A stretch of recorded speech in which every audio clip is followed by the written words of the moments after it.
We're going to be checking out some American food, and we're going to be checking out American soul food the right way. We're going to be taking a look at buttermilk fried chicken, mac and cheese, and candied yams. I have no clue what that is. What I'm looking at on my screen, it looks really, really, really good. So excited to get into this. Before we do, appreciate if you guys can subscribe button. Check out some American soul food. Hey y'all, today we're going to make a delicious soul food meal with some candied yams, mac and cheese, buttermilk fried chicken, cornbread, and green beans. Oh, you know what? I had cornbread recently, and I see what you guys was on about when you was talking about cornbread. It's really, really, really good. Y'all, if you are making this meal for your family, they need to be doing something special for you, okay? Wait. Wait, is this alcohol? What's this? What's this? What is this? What are you pouring in the chicken? Special for you, okay? Because this is going to take a little bit of time, but it's so going to be worth it. As you can see, I am cleaning my chicken. I'm using chicken wings here. I rinsed them with some water, a little bit of vinegar, and I'm just scrubbing them with... Wait, before you eat the chicken, you give a chicken a bath? Wait, what's going... What are you scrubbing with it? A lemon? What's going on? A little bit of vinegar, and I'm just scrubbing them with some lime. You can use any cut of chicken that you like. I rinse it off just to make sure there's no feathers or any dirt or anything like that. Oh, wow, okay. You want to clean your sink and make sure, of course, you wash those hands. Okay, I've never really cooked chicken like raw like that before. I didn't realize you had to give it a whole bath. I didn't know it was a whole, yeah. You got to brush his teeth as well. Like, what is going on? One thing is for sure is that we are seasoning this chicken down to the bone. Okay. Okay. Y'all that don't be putting no seasonings on your chicken. Salt, pepper, and garlic powder chicken. We don't do that. Okay, I feel like I'm getting told off right now. I'm sorry. I'm British. I'm sorry. See you, okay? And I'm trying to come for you and encourage you to use some flavor. Okay. As you see, I've already gone in with some Maggi seasoning, a little bit of bouillon, and I'm using some Lowry's. Y'all know we love some Lowry's on that chicken. I'm putting on some ginger powder, and as well as some black pepper. I like pepper. And some rosemary. You gotta go in with the herbs on the chicken. I also love to use some sage and thyme on the chicken. Yo. How much seasoning? Yo, bro, the chicken is not even cooked, and this was really, really good. Salt-free Cajun seasoning, which I've showed y'all how to make already, and some garlic that I've busted. Now, the garlic, the sage, the thyme, we are just busting that and crushing it so that we can get the flavor. Hey, no wonder... No wonder people say UK food is terrible. No wonder. Mate, we're 1 minute into the video, and I've never seen so many things being put on a chicken in my life. Mate, we put like 6 different layers of seasoning, garlic. We put the whole garden in there as well. I even know sage leaves, these leaves, thyme leaves. I don't even know what's going on. All right, it's going to infuse into the buttermilk, and it is going to give a nice taste. But we're not going to fry that, because they're fresh ingredients and they're really just going to burn in the oil. You don't need to douse your chicken in buttermilk, okay? Just put a little bit. Cover it enough, and that is enough to get your chicken tender. I see some people pouring in the whole... I don't even know what buttermilk is, but okay. Whole cow, trying to tenderize that chicken. It's not chicken tender. I see some people pouring in the whole cow, trying to tenderize that chicken. It's not needed. All right, just cover it. And then put a little hot sauce in for the little flavor. Even if you don't like spicy food, add the hot sauce. It gets... Wait, how hot is this hot sauce? She said, put a little hot sauce in. Then proceeds to pour like quarter of the tub. Yo, this might be a bit too hot. It's flavor. It's not spicy. Not gonna burn your mouth. Okay. Just seasoning down to the bone. All right. So the hot sauce isn't like too hot. It's just like a nice kind of hot, right?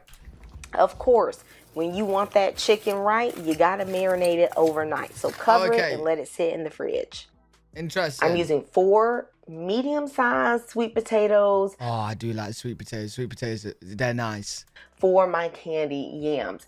2 large sweet potatoes would be perfect here. Okay. Peel them top and tail these pieces and cut into a 1/2 inch thickness of rounds. Wait, that looks like banana. I don't know what candied yams are. I've never heard of it before. In a hot pan, I'm adding 3 tablespoons of salted butter and a 1/2 cup of brown sugar. I really do not like super sweet yams, but if you do, use about 3/4 of a cup to 1 cup of brown sugar instead. Let this candy and caramelize for about 3 minutes, stirring it constantly. Cinnamon. And then go on with your spices. I'm using cinnamon here, fresh ginger for that delicious fresh flavor. I'm grating in some fresh nutmeg, okay? What's nutmeg? I'm just doing this to my own taste. I'm going to stir this up into that buttery sugar mixture, and then I'm adding a capful of vanilla. Yo, I ain't gonna lie, man. I've never seen so many ingredients added to a chicken ever. This is so many. No wonder people go crazy about the food in America, man. This is literally a science lesson. Extract. You have to really candy the sugar and the butter, hence the name candy yams, right? It's Candy gonna add yams. a different layer of flavor. There we go. Add the Then banana. in goes your sweet potatoes. Now it's gonna be tempting to add some water. Don't do it, okay? Okay. Yams produce a lot of water on their own. So all you need to do is turn your heat down to low. On an electric stove, mine is at about like a 2 or a 3. Put on your top and let it just simmer for about 45 minutes undisturbed. It will produce its own water. Look, y'all, my macaroni and cheese is the you can bring the mac at Thanksgiving good. And one of the secrets is cooking those noodles in some chicken broth. Today I'm going to do a roux for my mac and cheese. So I'm putting in half a stick of butter with 2 tablespoons of flour. We're going to toast this flour to give it a nice flavor. It's going to cook. Yo, this is very, very, very satisfying watching. It really is. Like the way we got the camera in the pan. Like, yeah, I'm liking this. Out the rawness, and it's going to be a perfect thickener for the roux. Okay. After about a minute or 2, this is what it will look like. And then I'm going in with a full can of evaporated milk. What's the difference what is the difference between evaporated milk and milk? It just evaporates? Like it hits there, leaves the flavor, and then evaporates? Like what's going on? Nice flavor over just using whole milk because it's so creamy and concentrated. And then 1.5 cups of heavy cream. What are we making? Got to use heavy cream, guys. I'm sure we're making mac and cheese, right? But how is this mac and cheese? Okay. The fat content will change your mac and cheese. Use 8 ounces of your favorite cheese. Today I'm using Kobe Jack, but anything that you like would be perfect.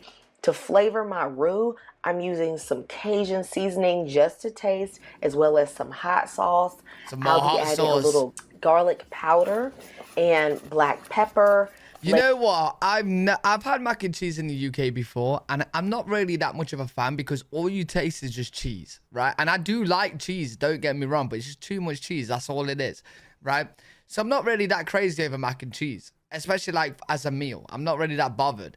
I would eat it as a snack, like if it was the only thing there and I was hungry. But yeah, but like adding stuff like hot sauce and the seasoning to the mac and cheese and adding something different and like an extra flavor, then I probably would really like it. So I probably would really like it in America. Later on, but you just have to do this to taste, guys. Okay, it's whatever you like. Right, garlic powder. Black pepper. At this point, I thought my roux was a little bit thick, so I went in with 1/2 cup of water, but chicken broth would be the perfect thing to use here. And I'm adding 8 ounces of sharp cheddar cheese to enhance that cheesy flavor. And then I'm going to go in with my noodles. At this stage, the roux is perfect. So, you know, you could... Wait, how many noodles you going to be adding? Because you got a lot of, like, sauce here. Let this just be stovetop mac. A lot of noodles. But we're going to fight if you like stovetop mac. Because I only do baked mac. Okay. You ain't invited to the cookout. No, I'm just playing with you guys. Y'all all can come. Oh, wait. Yeah. That looks very, very, very gooey. Very, very. Is that going to like soak up a little bit? But I just really like baked mac. So into my pan, I am going to add all my noodles and all of this delicious cheesiness. In the comments, guys, let me know if you enjoy me doing these full meal episodes, or if you just want me to stick to doing one dish at a time. No, we're enjoying it. I would really enjoy you all's feedback. We're enjoying it. Or if you have anything that you want me to make, just let me know in the comments. More cheese. See, like this, right? This is the thing, right? I know now I'm starting to understand it. Maybe other people are more of a cheese addict than I am. Because, like, the thing is, I really, really, really, really like cheese. But the amount of cheese I've just seen going to this, I'm like, aren't you just going to only, taste cheese? It's too cheesy. Maybe I don't really, really, really like cheese like I really, really thought I did. Maybe you guys that actually really, really like cheese are cheese addicts. And I'm just a cheese enjoyer. I don't know. Of course, I'm going to go in with my sharp cheddar cheese on the top. I have preheated my oven to 350 degrees. And I'm going to bake this mac and cheese for about 25 minutes. Hey, I ain't surprised that America's got that massive cheese vault. Have you guys heard about it? Like, America's got like a cheese vault, and it's where they stored a load of cheese because they had too much cheese, and they made all the cheese, and there's like, oh, there's so much in there. I don't know if it's still around, but they did have it. Next up, we gonna fry this chicken, y'all. Okay, now let's see. To get a extra crispy fried chicken coating, you need a starch. Today I'm using potato starch, but cornstarch would work. Of course, you're going to need flour, and I'm just putting in about half a cup of that starch. I don't even know what starch is. Season your flour with the salt-free Cajun seasoning. A little bit of seasoning salt. Just do that to your own taste. Some garlic powder. A little bit of white pepper. I'm also I didn't even know there was white pepper. What's white pepper? I'm going to use thyme for an herbal note, and then I'm going to add my lid onto my flour bin, and I'm just going to mix it. If you would like to do Hey, Americans are built different, man. We're out here seasoning the flour. We season everything in America. Like in the UK, if we season, we salt and pepper the top of the food. No. You guys season every single section of every single part of the meal. This in a plate, feel free. I've let my chicken sit out for 30 minutes to come to room temperature.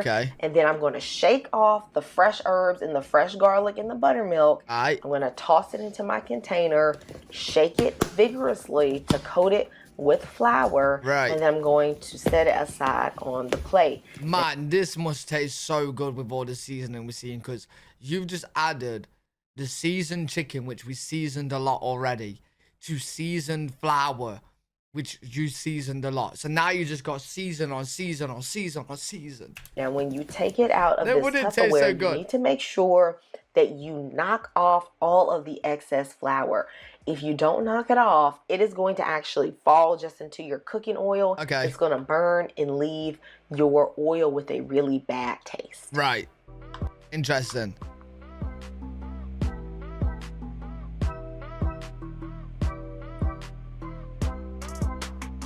It actually interests me how the flour doesn't like separate from the chicken when you pull it in. Like, I'm going to do the rest of my chicken this same way, adding it to my flour, shaking the coat, and then putting it on my plate to rest.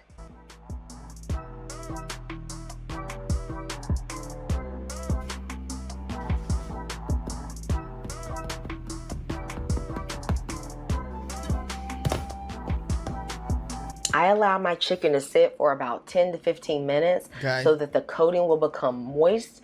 You need to do... Doesn't all the flour like fell off here, or is it just like soaked into the chicken? This so that it will stick to the batter. If you would like a extra crunchy coated chicken, after it sits, dip it back into your buttermilk and then toss it back into the flour again. Oh, double batter flour. Oh, that sounds good. And I'll get it even more crispier. Oh, what about a triple dip? What about a triple dip? Do all of them this way, but I just wanted to show you 3 of them as an example if you really like that double coated crunchy chicken. And of course, just let it sit. Fill up whatever you're going to fry in with canola oil or vegetable oil and allow it to come up to about 350 degrees. I test mine with a chopstick, and then I'm putting all the little chicken wings in the pool, sounds good. Okay? Only 4. Don't overcrowd it. Right. If you are using chicken legs or chicken thighs, you can fry that as well. To fry the chicken wings, I only fry them for about 11 minutes. If you're doing chicken legs, it's going to take about 13 to 15 minutes. Thighs are going to take about 15 to 16 minutes because they're a little thicker, especially if you're doing those really big pieces of chicken. I really suggest you fry dark meat because it's going to be juicier unless you're using chicken breast to say do chicken tenders. Between batches, clean out your oil, and then I'm setting. Hey, they are looking good. Mine aside on a rack. Y'all see that newspaper? Okay? They're looking good. Okay, no paper towels today. Okay, now my green beans are going to be semi-homemade. Just using a little bit of butter, a little bit of garlic, a little bit of onion, that Cajun seasoning, better than bouillon. Man, we're even seasoning the onions, bro. Literally every single ingredient of this meal is seasoned. I drained out the can and I'm going to just cook and warm up these green beans and all the seasonings and all the flavor. I really didn't want to do fresh green beans after I went through all of this, all of what I was doing today. And you know what? It doesn't matter. Your family's going to love it. Add a little butter to your candied yams right there at the end. They look good. Just to give it that delicious flavor. They look really good. Do you see this crunchy chicken? So crunchy. Sweet candied yams. Delicious green beans. I've showed you guys. Hey, yo, I'm so hungry now, bro. Yo, this looks so good. Like, bro, I'm not even eating it and it's hitting the soul. I see why it's called soul food. Sweet candied yams. Delicious green beans. I've showed you guys how to make that buttermilk cornbread in a different video. Man. Macaroni and cheese. Okay, that actually looks good. That kind of looks like a bit of like a lasagna to me right now. But no, like the top layer, this looks really good. Cheese, gooey, delicious, right? This is a full spread. Now, of course, I'm going to show y'all how this mac and cheese looks. Okay. It is so good. It is so cheesy. Okay, yeah, right. To me, I just don't know if I'm a mac and cheese fan. It just like, to me, it's too cheesy, too gooey for me. I don't know. Maybe I'm not as big as a cheese lover as I thought I was. But I do like, I put cheese on everything though. I do like cheese. You see this? Do you see this, guys? But then again, I'm not a crazy pasta eater either. So maybe it's just a cheesy pasta that I'm not really a fan of. Wow. These candied yams are perfectly seasoned for me. Not overly sweet. Those green beans have a great flavor. I can't lie though. Give me the chicken, the cornbread, and I'll be happy. I'll be very, very, very happy. You'd love them. The yams look good as well. It doesn't matter. It's so delicious. Guys, I hope you enjoy this meal. Share it with someone you love. Know that God loves you. Yo, I've enjoyed it and I've just been watching. I'm not even eating it and I've enjoyed it. And I love you too. And I'll see you next time on Kamira's Kitchen. What a good video though. Soul food the right way. Man, it looks absolutely incredible. Let me know what you guys think to it. If you guys make any food similar to this, make sure to send me pictures. You could do that on Instagram, Alfredwg_, or join my Twitch streams, twitch.tv/AlfredWG. And you can send them to me live and get a live response there. If you guys did enjoy, make sure you give a thumbs up, subscribe for more content. I'll see you all in the next one. Peace.